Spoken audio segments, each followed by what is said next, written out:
Alors maintenant que notre projet est terminé, nous avons enregistré les fichiers STL.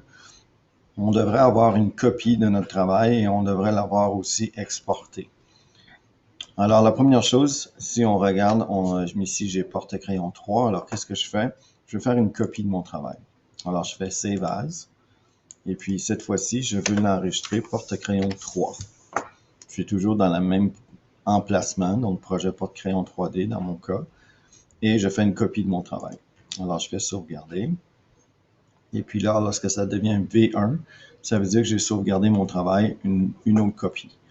Et puis, si on clique sur les 9 petits carrés, si on est à la bonne place, dans le bon emplacement, alors projet porte-crayon dans mon cas, j'ai le porte-crayon 3 que je viens de construire, il est ici. Alors, je peux cliquer le X pour tout de suite, j'ai ça ici. Qu'est-ce que je veux faire maintenant? Je veux exporter le fichier pour être capable de l'avoir une copie sur un disque dur et non pas juste en ligne.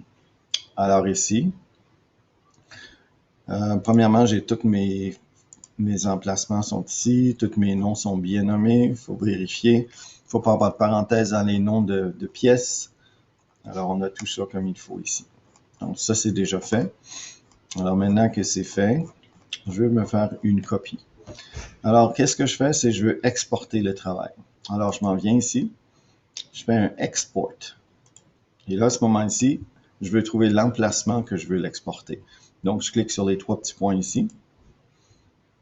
Et puis, je regarde l'emplacement de mon travail. Si je suis disons, dans mon H, ça peut être dans le C aussi, je suis dans mon H, disons l'emplacement du bloc 4.5, je vais aller à Fusion ici, et disons que je veux l'exporter ici. Le nom, j'enlève qu'est-ce qui dit V, comme version 1, j'enlève les espaces, je garde le point F3D, et puis je suis au bon emplacement. Alors, je clique sur Enregistrer. Puis là, ici, ça met simplement l'emplacement où je veux l'enregistrer. Le nom est ici. Alors, je fais Export.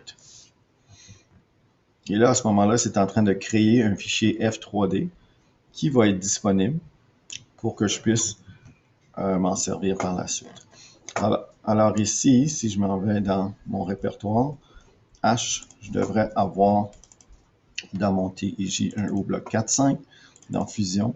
J'ai maintenant un fichier initial porte-crayon F3D. J'ai aussi le porte-crayon 1 qui sont mes fichiers STL que j'ai compressés. Il me reste à faire un fichier Word que je vais pouvoir envoyer pour organiser l'impression en 3D. Alors voici, donc j'ai fait l'exportation de mon fichier de Fusion. Je l'ai maintenant installé sur mon H.